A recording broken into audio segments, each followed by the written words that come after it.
Hello, എല്ലാവർക്കും ഹുമൈസിയാസ് YouTube ചാനലിലേക്ക് സ്വാഗതം. നിങ്ങൾ സബ്സ്ക്രൈബ് ചെയ്യാതെയാണ് വീഡിയോസ് കാണുന്നതെങ്കിൽ ഒന്ന് സബ്സ്ക്രൈബ് ചെയ്തിട്ട് തുടർന്ന് കാണുക കേട്ടോ. ഭർത്താവിൻ്റെ സ്നേഹം നമുക്ക് കിട്ടാൻ ആഗ്രഹിക്കാത്ത ആരാണുള്ളത് അല്ലേ? ആളുടെ കെയറിങ്ങും സപ്പോർട്ടും ഒക്കെ കിട്ടാൻ നമുക്കൊക്കെ ഏറെ ആഗ്രഹമില്ലേ? ഇതിനു വേണ്ടി ശ്രമിച്ചും പരീക്ഷിച്ചും തളർന്നോ നിങ്ങൾ? എന്നാൽ ഞാൻ ഈ പറഞ്ഞു തരുന്ന 6 കാര്യങ്ങളിൽ ഏതെങ്കിലും 3 കാര്യം 2 ആഴ്ചത്തേക്ക് നിങ്ങൾക്ക് ശ്രദ്ധിക്കാമെങ്കിൽ ആ സ്നേഹം നിങ്ങൾ നേടിയെടുത്തിരിക്കും. 2 ആഴ്ച കഴിഞ്ഞാൽ അടുത്ത 3 കാര്യം ശ്രദ്ധിക്കണം. എന്നാൽ നേടിയെടുത്ത സ്നേഹം നിലനിൽക്കും. പെർമനൻറ്റ് സൊല്യൂഷനാണ് കേട്ടോ. കല്യാണത്തിന് മുൻപ് നമ്മളെ പൊന്നു പോലെ കൊണ്ടു നടക്കുകയും സ്നേഹിക്കുകയും കെയർ ചെയ്യുകയും ചെയ്യും ചില ആളുകൾ. അത് പ്രതീക്ഷിച്ച് വിവാഹം നടന്നതിന് ശേഷം അതൊന്നും കിട്ടാതെ വരുമ്പോൾ നമ്മൾ നിരാശരായി മാറും അല്ലേ? മറ്റു ചിലർക്കോ കല്യാണത്തിന് മുൻപും ശേഷവും സ്നേഹവും കെയറിങ്ങും ഒന്നും കിട്ടിയിട്ടുണ്ടാവില്ല. സോഷ്യൽ മീഡിയയുടെ സ്റ്റാറ്റസും സ്റ്റോറിയും കണ്ടൊന്നും നിങ്ങൾ ഒരാളുടെയും ലൈഫ് വിലയിരുത്തരുത് കേട്ടോ. അത് കണ്ട് നിങ്ങൾ ഭർത്താവിനെ കമ്പയർ ചെയ്യാനും നിൽക്കണ്ട. കാരണം എല്ലാവരും നല്ല വശം മാത്രമാണ് മനുഷ്യർ പ്രദർശിപ്പിക്കുക. വശത്തിൻ്റെ ആഴത്തെപ്പറ്റി നമുക്കൊരു ഐഡിയ പോലും ഉണ്ടാവില്ല. ഒന്നാമത്തെ കാര്യം, ബഹുമാനിക്കുക. അവരെ മറ്റുള്ളവരുടെ മുന്നിൽ തരം താഴ്ത്തി സംസാരിക്കാതിരിക്കുക. അത് മാത്രം ഒന്ന് ശ്രദ്ധിക്കുക. ബഹുമാനിക്കുക എന്ന് പറഞ്ഞാൽ അവരെ നിങ്ങൾ ഭയങ്കരമായിട്ട് പൂവിട്ട് പൂജിക്കേണ്ട, അങ്ങനെയൊന്നും ചെയ്യണ്ട. ഞാൻ പലരെയും കണ്ടിട്ടുണ്ട് ഒരു തരത്തിലും ബഹുമാനമില്ലാതെ ഫ്രണ്ട്സിൻ്റെയും ഫാമിലിയുടെയും ഒക്കെ മുന്നിൽ വെച്ച് സംസാരിക്കുന്നതും ഡീഗ്രേഡ് ചെയ്ത് സംസാരിക്കുന്നതും ഒക്കെ ഞാൻ കണ്ടിട്ടുണ്ട്. അവരുടെ നെഗറ്റീവ്സ് പറഞ്ഞ് കളിയാക്കുക, അത് പറയുക, അത് പറയുന്ന ചിലപ്പോൾ നമുക്ക് അതൊരു തമാശയായിരിക്കും അല്ലേ? പക്ഷേ അവർക്കത് അങ്ങനെ ആവില്ല.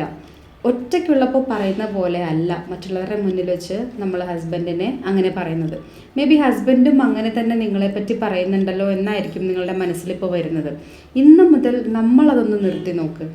മെല്ലെ മെല്ലെ അവരും നിർത്തും. അവരെ പറഞ്ഞ് നമ്മൾ മനസ്സിലാക്കിയെടുക്കുക. ഇതൊക്കെ പറയുമ്പോൾ ഇങ്ങോട്ട് ബഹുമാനമില്ലാത്ത ആൾക്കാരെ ഞങ്ങൾ എങ്ങനെ അങ്ങോട്ട് ബഹുമാനിക്കുക എന്നൊരു ചിന്ത മനസ്സിൽ വരും. അതിൻ്റെ കാര്യകാരണങ്ങളെപ്പറ്റി നിങ്ങൾ ആദ്യം ചിന്തിക്കണം. എന്നിട്ട് വേണം നമ്മൾ ഈ ബഹുമാനിക്കുക എന്ന് പറയുന്ന പോയിന്റിനെ അപ്ലൈ ചെയ്യാനായിട്ട്. ഇനി രണ്ടാമത്തെ പോയിന്റ്, ഭർത്താവിൻ്റെ ഇഷ്ടങ്ങളെ പ്രോത്സാഹിപ്പിക്കുക. അവരുടെ ഇഷ്ടങ്ങൾ, ഹോബീസ്, അവരതൊക്കെ ചെയ്യുമ്പോൾ നമ്മളതിന് തടസ്സമോ മുടക്കമോ വരുത്തുമ്പോൾ അവർക്ക് നമ്മളോട് അടുക്കാനും സ്നേഹിക്കാനും സ്വാഭാവികമായും തോന്നില്ല. പകരം ദേഷ്യവും അകൽച്ചയുമായിരിക്കും ഉണ്ടാവുക. എങ്ങനെ പ്രോത്സാഹിപ്പിക്കണമെന്നല്ലേ? അവരുടെ ആ പ്രത്യേക ഇഷ്ടമുണ്ടല്ലോ, അവരുടെ ഹോബി അല്ലെങ്കിൽ അവരുടെ ഇൻട്രസ്റ്റ്, അതിനെ പറ്റിയിട്ട് ചോദിച്ച് നിങ്ങൾ മനസ്സിലാക്കുക. അവരെ കൊണ്ട് കൂടുതൽ അതിനെപ്പറ്റി നമ്മളോട് സംസാരിപ്പിക്കുക അല്ലെങ്കിൽ പറഞ്ഞ് മനസ്സിലാക്കി തരാനായിട്ട് ശ്രമിക്കുക. അത് അവർക്ക് ആസ്വദിക്കാനായി നമ്മളൊരു സ്പേസും സമയവും ഒരുക്കി കൊടുക്കുക.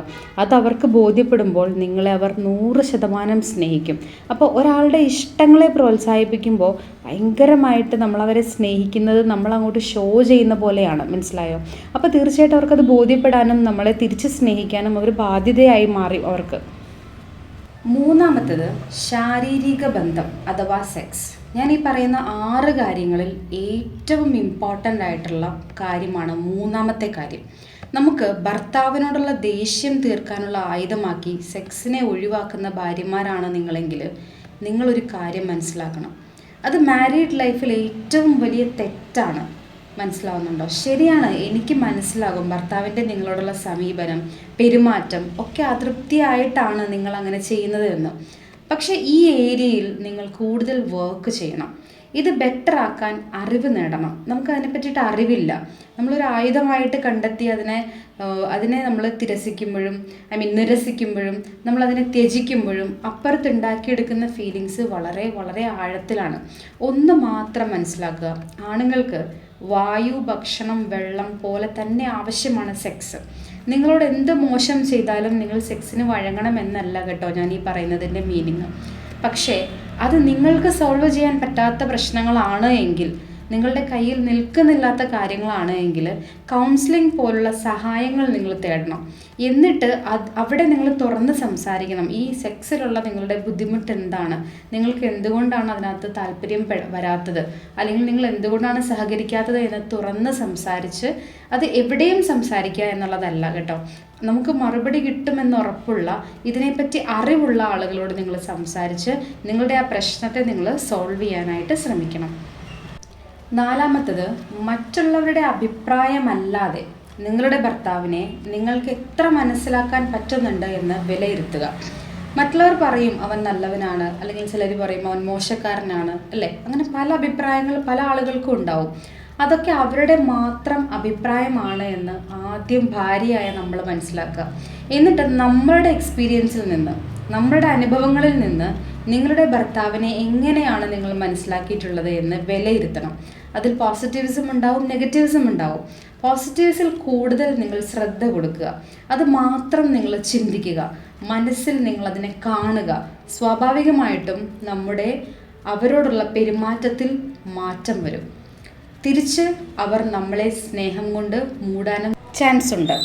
അപ്പോൾ ഞാൻ ഈ പറയുന്ന കാര്യങ്ങൾ നമ്മുടെ കുടുംബത്തിൽ അല്ലെങ്കിൽ നമ്മുടെ ഭാര്യയുമായി അല്ലെങ്കിൽ ഭർത്താവുമായി വലിയ പ്രശ്നങ്ങൾ നടക്കുന്ന സ്ഥലത്ത് ഇത് ഈസിയായിട്ട് അപ്ലൈ ചെയ്യാൻ പറ്റില്ല.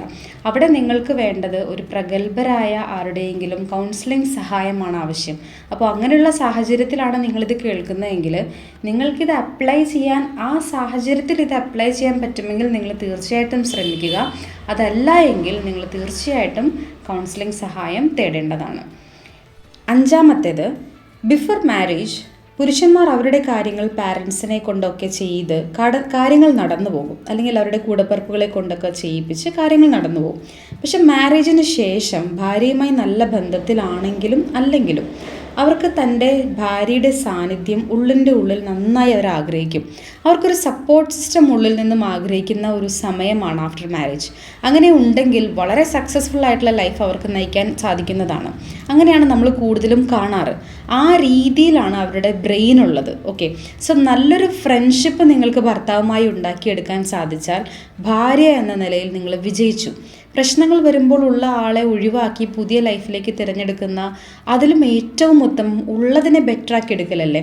ഭർത്താവിനെ ഒറ്റക്കാക്കി എന്ന ഫീലിങ്സ് ആൾക്ക് കൊടുക്കാതെ കൂടെ ഉണ്ട്, നിങ്ങൾക്ക് എന്ത് സംഭവിച്ചാലും കൂടെ ഉണ്ട് ഞാൻ എന്ന ഫീലിങ്സ് നമ്മൾക്ക് കൊടുക്കാൻ സാധിച്ചാൽ, അല്ലെങ്കിൽ അത് നോക്കിയാൽ, അങ്ങനെ ഒരു ഫീലിങ്സ് കൊടുക്കാൻ നമ്മൾ നോക്കിയാൽ ആളുടെ കോൺഫിഡൻസും സ്നേഹവും നിങ്ങളോട് കൂടും. ആളുടെ കോൺഫിഡൻസും കൂടും, നിങ്ങളോടുള്ള സ്നേഹവും തീർച്ചയായും കൂടും.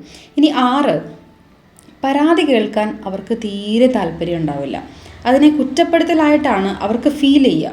ഓക്കെ, എന്ന് കരുതി പരാതികൾ നിങ്ങൾ പറയേണ്ട എന്നല്ല. നമുക്ക് പരാതി പറയാനുള്ളത് നമ്മൾ അവരോട് തന്നെയല്ലേ പറയാൻ പറ്റുള്ളൂ.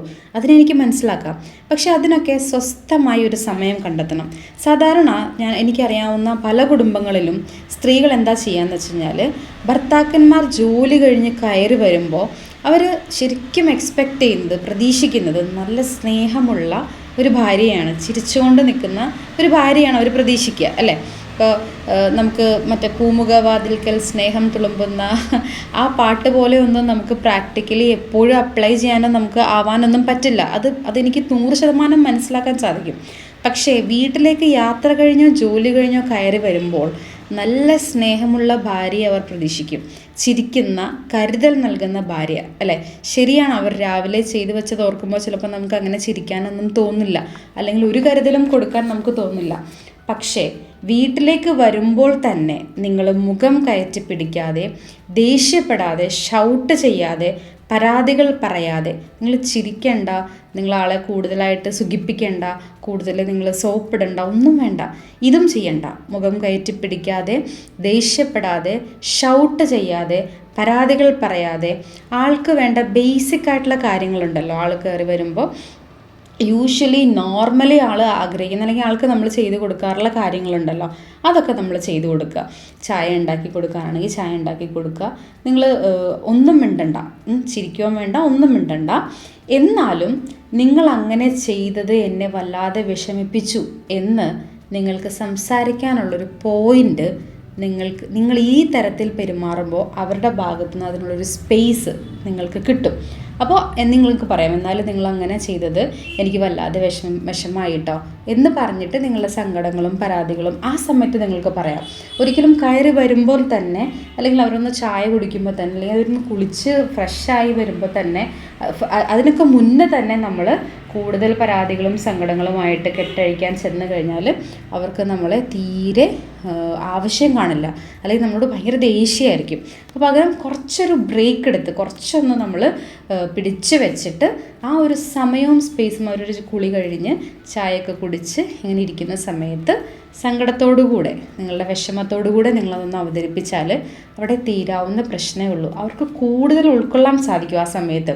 അതൊരു തുറന്നു പറച്ചിലാണ് എന്നവർ മനസ്സിലാക്കും. കാരണം ആ വ്യക്തിയുടെ ജോലിയുടെ അല്ലെങ്കിൽ ജീവിതത്തിൻ്റെ പ്രഷർ മനസ്സിലാക്കുന്ന ഭാര്യയായിട്ട് അയാൾക്ക് ഇങ്ങനെ ചെയ്യുന്ന ഭാര്യമാരെ മനസ്സിലാകും. കാരണം ഓക്കെ, അവൾ ഇത്രയും സമയം എനിക്ക് മോശമായിട്ടുള്ളൊരു എക്സ്പീരിയൻസ് തന്നില്ലല്ലോ, അവളെന്നെ മനസ്സിലാക്കിയല്ലോ, കൂടുതൽ സ്നേഹിക്കാനും ചേർത്ത് പിടിക്കാനും അപ്പോൾ അവർ ശ്രദ്ധാലുക്കളാകും കേട്ടോ. അപ്പോൾ ഇത്രയും ഈ 6 കാര്യങ്ങൾ നിങ്ങളൊന്ന് ശ്രദ്ധിച്ചാൽ നിങ്ങളുടെ ഭർത്താക്കന്മാർ നിങ്ങളെ സ്നേഹം കൊണ്ട് മൂടും. എനിക്കറിയാം ഇതൊന്നും അത്ര എളുപ്പമുള്ള കാര്യങ്ങളല്ല എന്ന്, ഇതെല്ലാം നമുക്ക് അറിയാവുന്ന കാര്യങ്ങളാണെന്നും അറിയാം. പക്ഷേ ഈ ചെറിയ ചെറിയ പോയിന്റുകളെ നമ്മളൊന്ന് ജീവിതത്തിൽ പകർത്താൻ ശ്രമിച്ചാൽ ഏറെ സന്തോഷവും സ്നേഹവും കുടുംബത്തിൽ നിറയും. അപ്പോൾ ഞാൻ നേരത്തെ പറഞ്ഞ കാര്യം നിങ്ങൾ മറക്കണ്ട. ഒത്തിരി പ്രശ്നങ്ങളിലാണ് നിങ്ങളുടെ ലൈഫ് പോയിക്കൊണ്ടിരിക്കുന്നത് എങ്കിൽ കൗൺസിലിംഗ് പോലുള്ള വിദഗ്ധ സഹായം നിങ്ങൾ നേടണം തീർച്ചയായിട്ടും. അതിനകത്ത് നിങ്ങൾ മടി പിടിച്ചിരിക്കരുത്. അത് മാറ്റിവെച്ച് നിങ്ങൾ ഈ തരം ടിപ്സ് ശ്രമിക്കാൻ നോക്കിയാൽ ശ്രമിക്കുന്നതിൽ തെറ്റില്ല. It's very good to apply this things. പക്ഷേ ഒരു പോയിന്റ് വരെ നമുക്കതിനകത്ത് പ്രതീക്ഷ അർപ്പിക്കാൻ പറ്റുള്ളൂ അല്ലേ. നമ്മുടെ പ്രശ്നം ഗുരുതരമാണ് എങ്കിൽ അതിനുള്ള സൊല്യൂഷനോടുകൂടെ ഇത് സൈഡിൽ അപ്ലൈ ചെയ്യുമ്പോഴാണ് നിങ്ങൾക്ക് അതിൻ്റെ റിസൾട്ട് കിട്ടുക.